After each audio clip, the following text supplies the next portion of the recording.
utilize the treadmill for multiple things. And we already talked about how we used it today in actual, my 10-yard, 20-yard splits, my 40-yard dash, my combine prep stuff. So now I've got my NFL guys here. They're like, all right, I don't need to run a 40 ever again. I've already done that. Now it's all about, how do I become a better football player? I'm an established NFL player. What can I do to continue this? And so I look at the HiTrainer and I say, all right, they have these intervals. Now, coming off the ball, offensive lineman, defensive lineman, a wide receiver coming off the ball, guess what? No matter what, when somebody starts a race or when somebody comes out of their stance, the need to stay in dry phase exists. So you look at a wide receiver running a 10-yard sprint, he's going to stay in dry phase. If he's running a 20-yard post route, he's still in dry phase. Defensive lineman coming off the ball, engaging with an offensive lineman. It might not be completely dry phase, but when an offensive lineman is winning their block, he's now in dry phase. When a defensive lineman has beat the offensive lineman, he's now in dry phase. So the position that the machine puts us in, I still love, right? No matter what it is I'm training for, that's a big component of why we utilize the machine.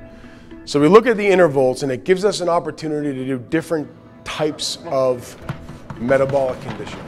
You look at a sport like football that is so dependent on power output, short, quick bursts, really never coming out of dry phase. So you could sit there in one of my favorite sort of interval protocols that the machine has is 5 seconds on, 5 seconds off, and you can do it for 30 seconds, you can do it for 40 seconds, you can do it for a full minute. But being able to exert all out maximum force for 5 seconds, then walk and try to recover for 5 seconds, and then replicate that. And as a coach, being able to sit there and say, okay, your first 5-second interval, here are your numbers. Your second 5-second interval, here are your numbers. Hey, your sixth 5-second interval, you're barely moving. That gives us real data in terms of at what point in your conditioning are you lacking, right? Nothing on a football field are we ever gonna run for 20 or 30 straight seconds. Doesn't exist. Sure, in a field, you're gonna have more than 5 seconds to recover. But if you train your body in a way where your first set of 5-second max exertion gives you these numbers, and your last set of 5-second max exertion is replicating or close to what your first set is, your eyes have already seen, metabolically conditioning wise, right, that you're able to maintain that top level. We then sort of take that and we've gone out into the turf as an example, and we've done like a 5-second for a defensive lineman using T.Y. McGill, my defensive lineman for the Indianapolis Colts. We take our yellow prowler sled, we grab it low, we get in almost like a defensive lineman stance. And we sort of come off the ball, and you can't sprint in that position, so you're really more of like short, choppy, driving your feet, but that whole 5 seconds on, 5 seconds off. 5 seconds on, pushing the sled, getting max extension, 5 seconds off, right? And it was funny, I had him doing that, and he was exhausted. But he asked me, at what point, Eric, what point did it look like I was slowing down? I can give you what my eye shows you, and I'm sure at some point it's accurate, but I can't really give you any legit data outside of saying, geez, on your third set, you look like you weren't traveling as far. And that's all I can give you. So now we went back, and the next day, or excuse me, 2 days later, we went on the HiTrainer. And we did that same sort of 5 seconds on, 5 seconds off for 1 minute. I was able to capture 6 sets of 5 seconds. I was able to give max power output on your right foot, max power output on your left foot on each set. I was able to get max acceleration on each set. I was able to get how long it took us to get max acceleration on each set, and then what our average power output was and how fast it took us to get to our peak power on every set.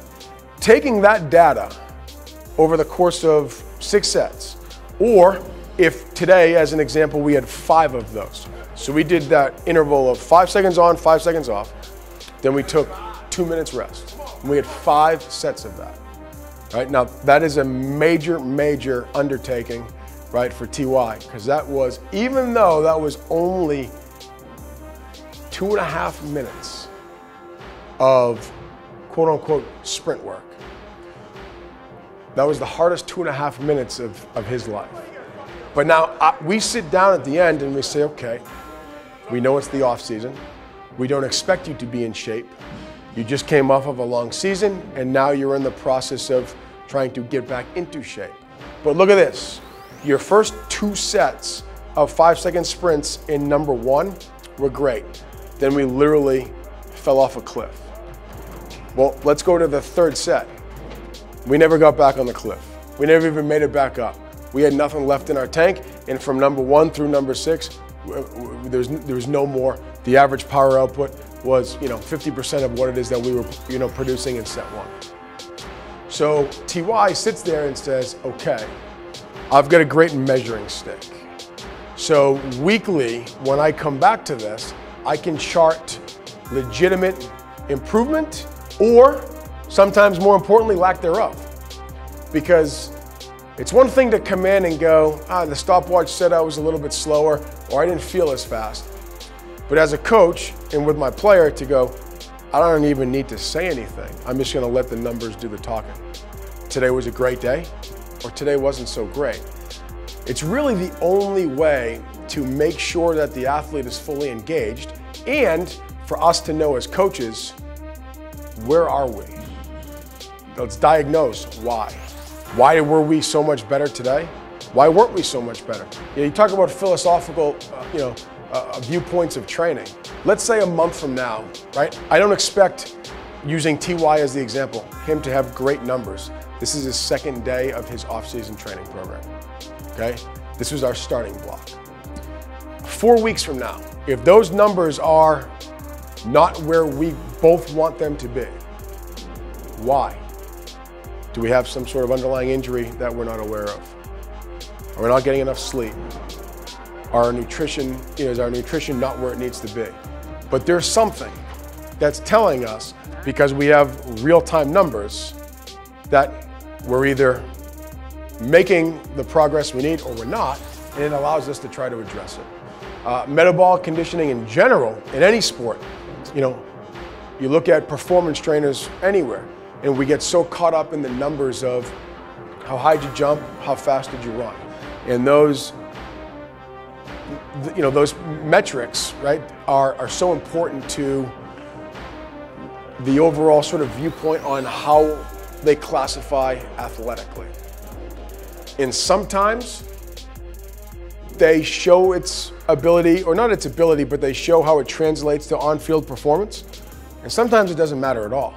Because if you can run a 4.4-second sprint once, right? You're in a 4.4 40-yard dash that's lightning fast, right? You're the king of the world. And now you go on the HiTrainer and you're doing, 40-yard interval sprints where on your 5th 40, you went from a 4.4 to a 4.9.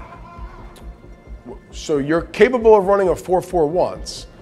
And now when you're in the 2nd quarter of your football game, you're no longer being able to create separation as a wide receiver, or you're no longer being able to get to wherever it is that you're going to break your route off fast enough so your timing with your quarterback's off because you can't replicate it.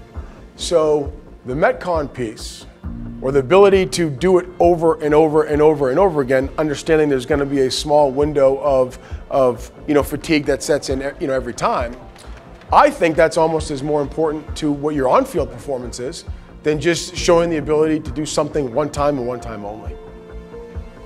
So, the HiTrainer services for us, from a metabolic conditioning purpose, our ability to make it sport specific, sometimes our ability to make it position specific, and then take the athlete out of it and take just the general population of fitness goers. Every single person is motivated by results. Someone gets in a weight loss program, they lose 3 or 4 pounds on week 1, right? They're hooked, they know it's working, they continue to do it. One of the reasons why we do testing in general is because you can show somebody's improvement. So you take a regular Joe off the street that says, I'm looking to get in shape, and you put him on the HiTrainer and you do interval running, and you show him week 1, week 2, week 3, and he's able to chart his progress each and every week, that's the hook. That's what makes somebody want to come back, because they realize that they are making improvement. So the real-time data across the board is, I think, one of the best tools that we utilize the HiTrainer for, because it allows us to coach and it allows our athletes to see the results. I think it's great.